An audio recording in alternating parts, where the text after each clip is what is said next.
새누리당 8구 전당대회가 오늘 선거인단 투표를 시작으로 막을 올렸습니다.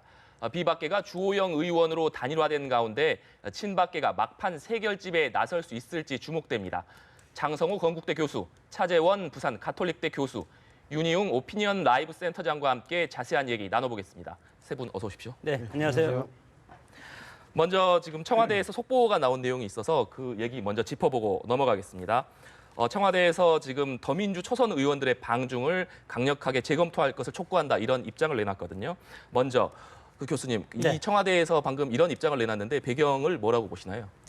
뭐 의원 외교 입장에서 의원들이 외국에 나가서 뭐 본인들의 이미 계획되었던 그런 일정을 소화할 수는 있겠지만 지금 이 문제는 중국과 우리가 사드 문제를 가지고 치열하게 대치하고 서로 여러 가지 한치도 양보할 수 없는 그런 안보 문제 아니겠습니까?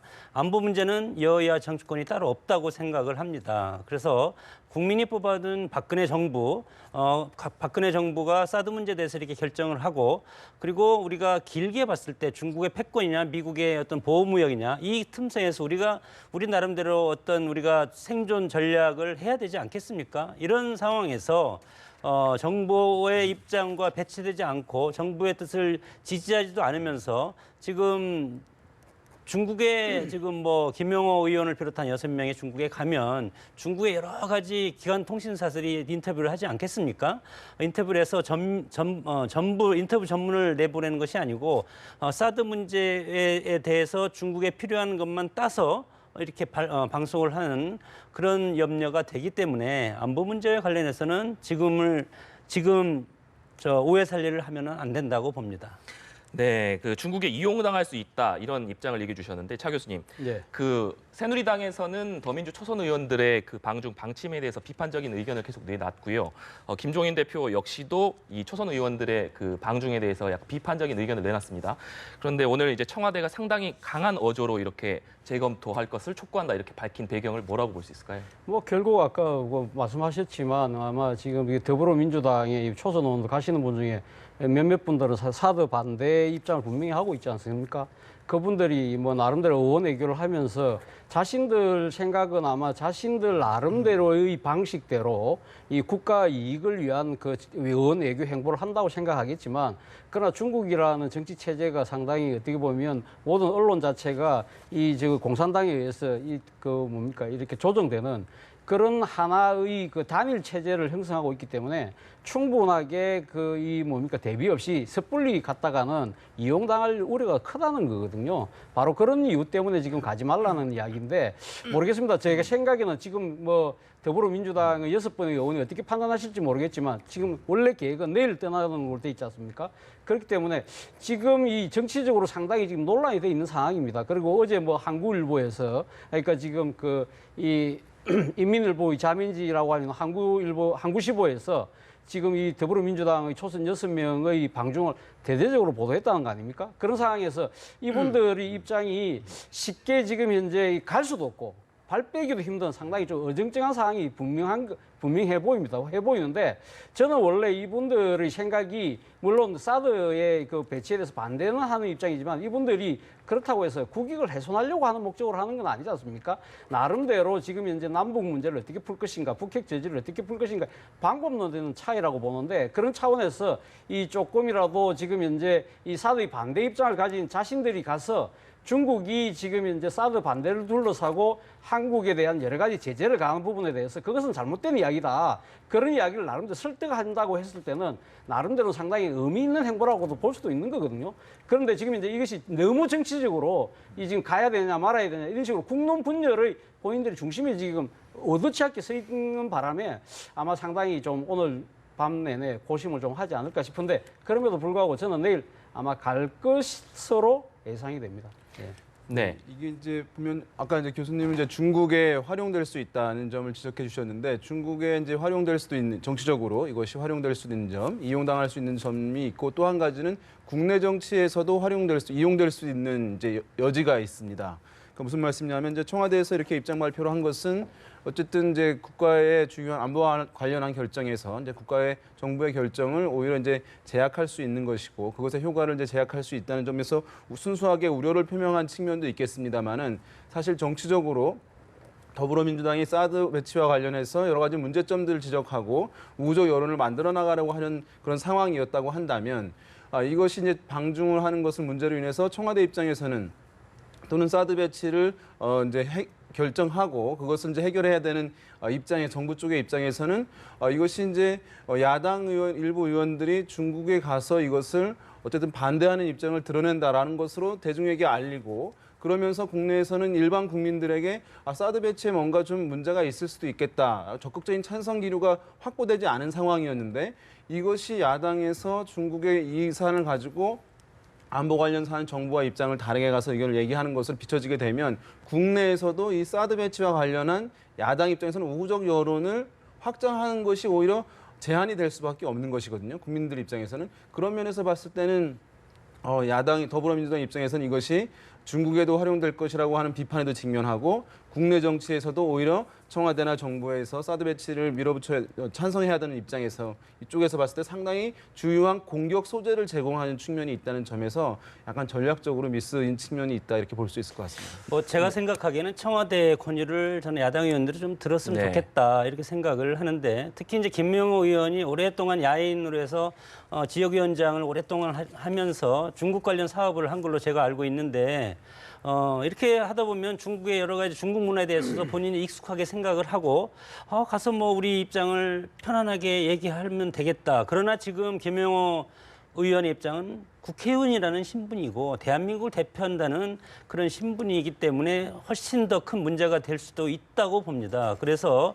이거에 대해서 너무 라이브하게 생각을 하지 말고 국가 이익과 국가 안보와 관련해서 큰 틀의 입장에서 다시 한번 생각을 할 필요가 있다. 저는 그렇게 생각합니다. 네, 저는 지금 이제 교수님 생각 조금 다른 생각인데요. 지금 그러면 지금 이 더불어민주당의 6분 의원이 내일 가지 않는다고 해서 그럼 더불어민주당을 뿐만 아니라 지금 사드 배치에 강력하게 당론을 모으고 있는 그러면 국민의당이가 아무런 이야기를 하지 않겠습니까? 그렇지는 않을 거거든요. 뭐 지금 이제 물론 지금 중국 현지에 가서 중국의 이 관영 매체들 아까도 제가 이야기했던 중국의 독특한 정치 체제에 의해서 이런 휘둘리고 선전전으로 이용당할 수 있는 그런 부분은 분명히 있죠. 그렇다고 해서 가면 국내에서조차 가면 지금 계시는 분들이 가면 입을 다물고 있습니까? 그렇지는 않지 않습니까? 아까도 제가 말씀드렸듯이 지금 야당의 입장에서도 한다면 사드가 과연 지금 배치가 돼서 과연 궁극적으로 우리에게 덕이 될 것인가, 실이 될 것인가를 놓고 고민하고 있는 문제 아닙니까?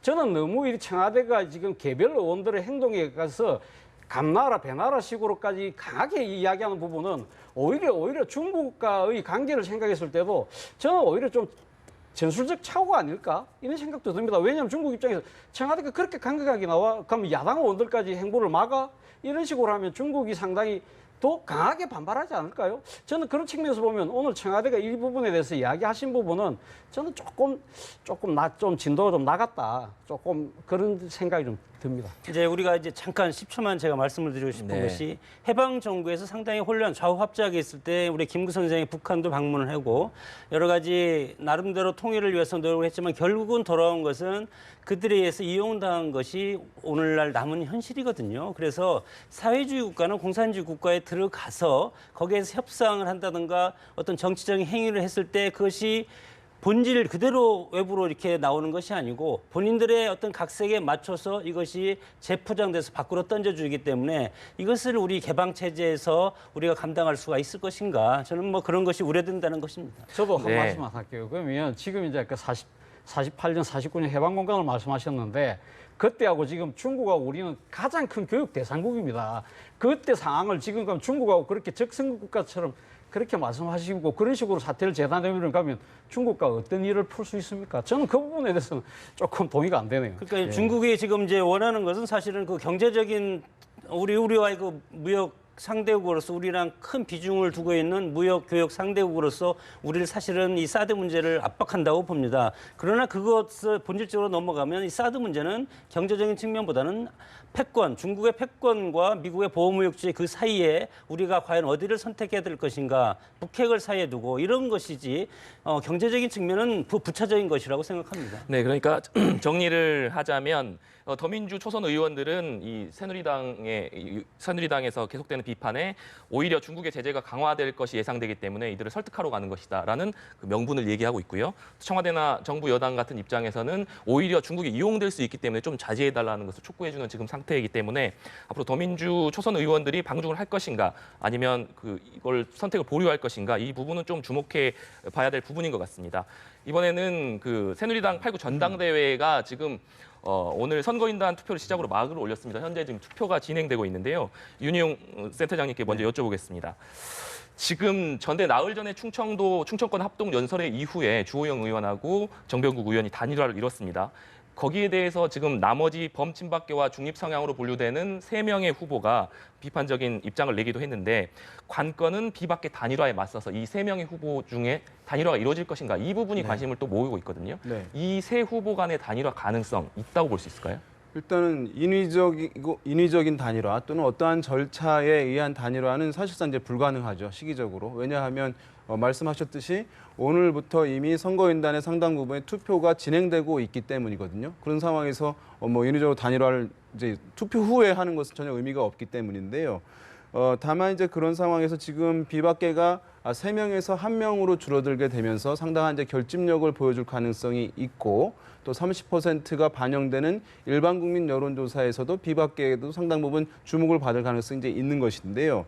그렇기 때문에 친박계가 아무리 조직세가 강한다 하더라도 3명의 후보가 분산될 경우에는 비박계의 1명의 후보에 비해서 질 가능성도 배제할 수는 없는 그런 상황입니다. 그렇기 때문에 어쨌든 친박 주류로서는 친박계의 주류로서의 지위를 유지하기 위해서는 인위적인 단일화 또 절차에 의한 단일화는 이미 이제 불가능해졌지만 표로 인해서 어쨌든 누구 한 명에게 친박의 표심을 밀어주는 것이 필요하다고 하는 흔히 우리가 정치권에서 사용하는 이른바 이제 오더를 내린다고 하는데 특정 후보 지지에 대한 이제 강요 내지는 이제 부탁 그것을 이제 함으로써 명령을 내림으로써 한 명에게 이제 표가 물어주는 그런 이제 사실상의 단일화, 표심에 의한 단일화를 시도할 가능성은 매우 높고 이미 이제 그렇게 진행되고 있다고 하는 이제 후보들 간의 문제 제기들 나오고 있는 상황이죠.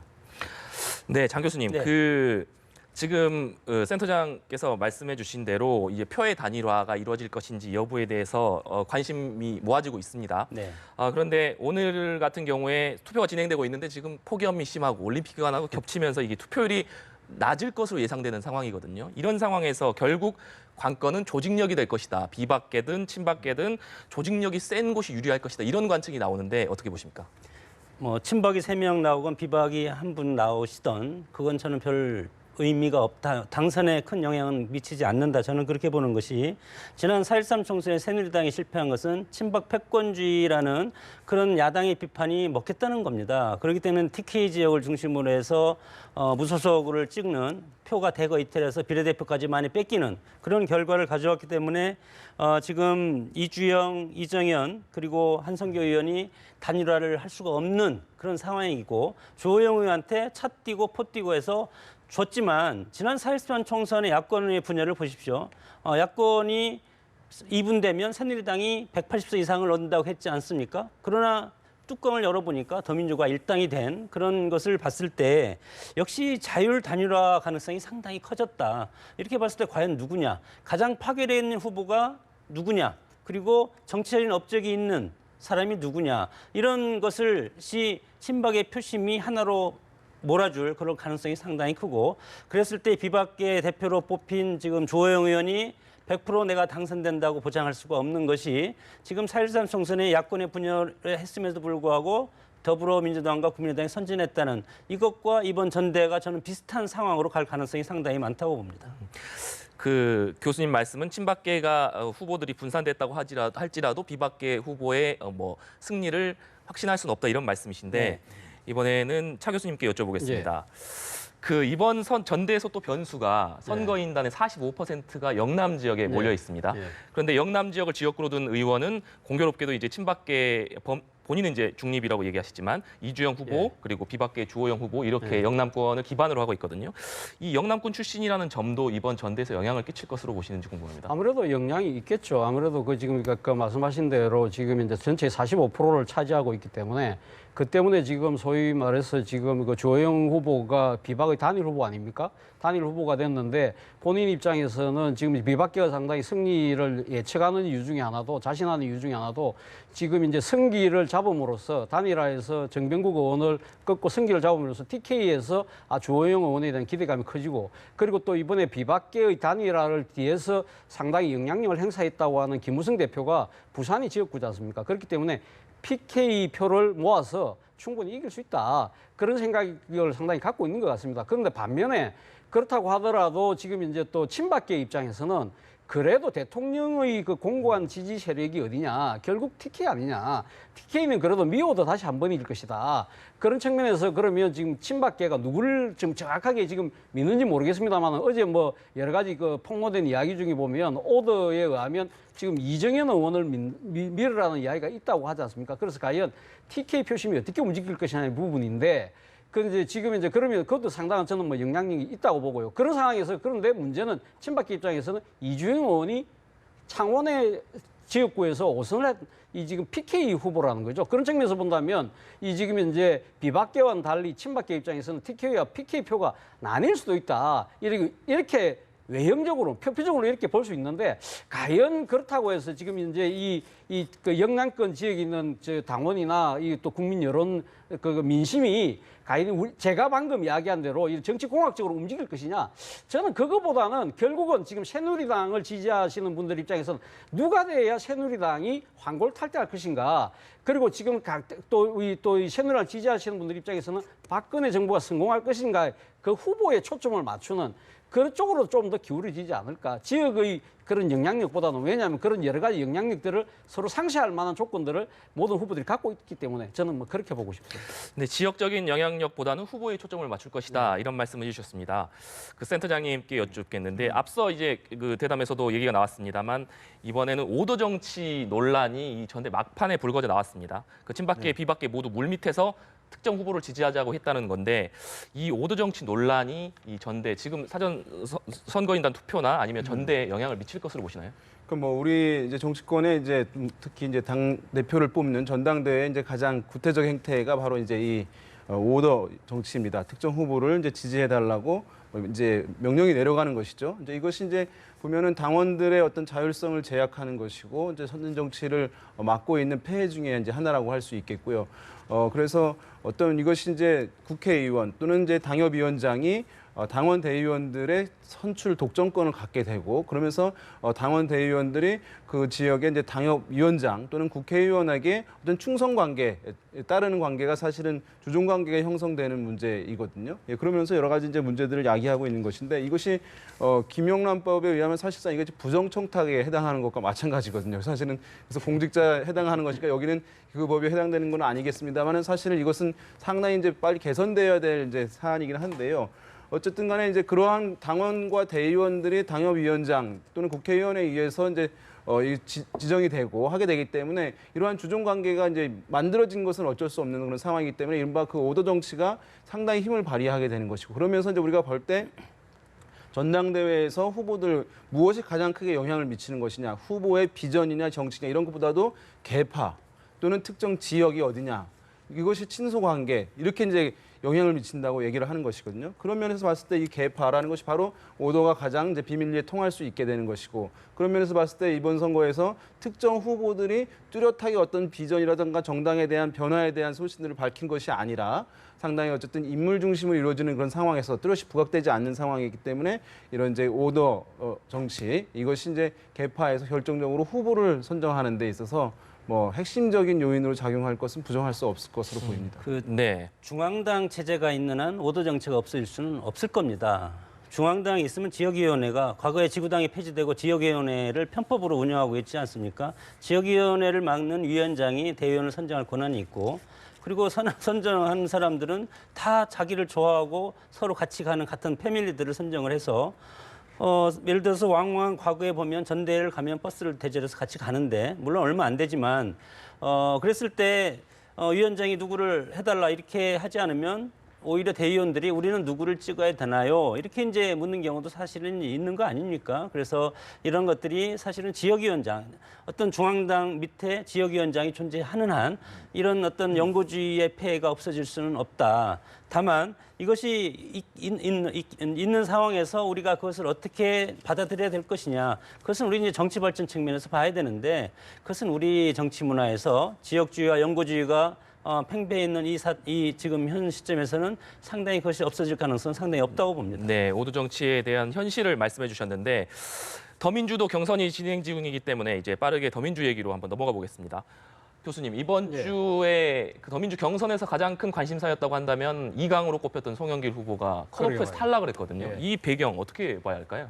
아무래도 그 지금 이 송영길 의원이 이야기를 하셨죠. 전략적 배제인 것 같다고. 그러니까 아무래도 지금 이제 그 전당대 더불어민주당의 전당대회 자체가 이 소위 말해서 문재인 대세론에 의해서 그러니까 지금 한쪽 방향으로 이렇게 몰아가는 듯한 그러한 양상으로 보일 수 있다. 그래서 소위 말해 주류 후보들만 이 나가서 이 그 본선 레이스가 시작될 경우에는 국민적 관심도 얻을 수 없고 궁극적으로 나가서 내년 대선에서의 본선 경쟁력 누가 후보가 되더라도 경쟁력을 깎아내릴 수 있다. 그런 차원에서 아마 지금 이 중앙위원들이 전략적 투표를 한 것이 아니냐. 그런 과정에서 아무래도 그 송영길 후보 같은 경우는 뭐 상당히 지금 이제 2강 체제로 아까 분류가 됐고 그렇기 때문에 표를 좀 나눠주자. 그렇게 해서 했는데 문제는 송영길 후보가 이 지금 이제 또 호남 출신이고 또 사실 과거에는 보면 그렇게 또 친문의 핵심도 아니거든요. 그러다 보니까 송영길 후보에 대한 여러 가지 지지표도 좀 느슨하다 보니까 이 부분에 대해서 표가 많이 비주류 후보인 이종걸 후보나 또 원외인 김상곤 후보 쪽으로 빠져나가면서 당연히 송영길 후보는 되겠거니 생각했던 그러한 여러 가지 그 중앙위원들의 그 마음 자세가 결국 이러한 결과를 낳지 않았을까 하는 생각이 듭니다. 그 전략적인 판단을 비롯해서 여러 가지 그 요인들이 송영길 의원의 탈락에 영향을 미쳤을 것이다라고 말씀해 주셨습니다. 그 센터장님께 여쭙겠는데요. 이 재미있는 사실이 어제 이제 송영길 의원이 탈락을 하면서 열린 그 합동 토론회에서 추미애 후보와 김상곤 후보가 상당히 센 발언을 주고받으면서 이 선명성 경쟁을 벌였거든요. 이게 앞으로 이제 경선에서 이 선명성 경쟁이 의미하는 것을 뭐라고 봐야 될까요? 일단은 뭐 선명성 경쟁하는 것은 그것은 이제 정치적으로 봤을 때 이른바 이제 진보적 성향이 강한 뭐 또 정치적으로 얘기하자면 친문 성향이 갖고 있는 어떤 표심에 본인이 이제 어필하기 위한 측면이 가장 크다고 할 수 있습니다. 왜냐하면 특별히 이제 더불어민주당의 표심 같은 경우에 어쨌든 친문 표심하고 또 이제 호남 표심이 상당히 중요한 부분이라고 할 수 있을 텐데 절대 다수를 차지하고 있는 이른바 이제 친문재인 대표 쪽의 이제 표심들이 사실은 사실상의 대표 결정권을 가지고 있다고 할 수 있겠고 그것을 놓고 지금까지는 먼저 준비해 왔던 이제 추미애 의원이 상당 부분 이제 친문 세력과 가까운 모습들을 보여주면서 이제 선두 그룹을 이제 형성해 왔던 것이거든요. 그런데 이제 송영길 후보가 탈락을 하게 되면서 상당 부분 이제 이 공백이 발생하게 된 것이거든요. 그것을 김상곤 전 혁신위원장이 본인이 뚜렷한 선명성을 드러내게 되면서 그 송영길 후보가 나름 우호적으로 확보해놨던 이른바 친문에 가까웠던 표심들을 흡수하고자 하는 그런 목소리를 내고 있는 것이라고 할 수 있겠고 그것을 추미애 의원 쪽에서는 뺏기게 될 경우에는 본인의 어떤 1위를 달리고 있는 앞서 있는 그런 지위를 유지하기 힘들 수도 있다고 하는 우려감들 그런 것 때문에 두 사람 간에 굉장히 이제 선명한 대결들 이런 것들이 지금 펼쳐지고 있는 것이다. 결국 어쨌든 친문 표심의 확보 이것을 위해서 두 사람의 경쟁이 지금 뚜렷하게 진보적 성향, 선명성 경쟁을 하고 있는 것이다 이렇게 평가할 수 있을 것 같습니다. 네, 장 교수님. 네. 이 어제 야권에서 이제 주목할 만했던 행사가 김대중 전 대통령 서거 7주기 기념 행사였습니다. 이 문재인 의원하고 손학규 전 대표가 여기 참석을 했고요. 안철수 의원 같은 경우에는 메시지를 보냈는데 이 세 분 모두 호남 민심에 구애하는 모습을 보였거든요. 이 배경 뭐라고 봐야 될까요?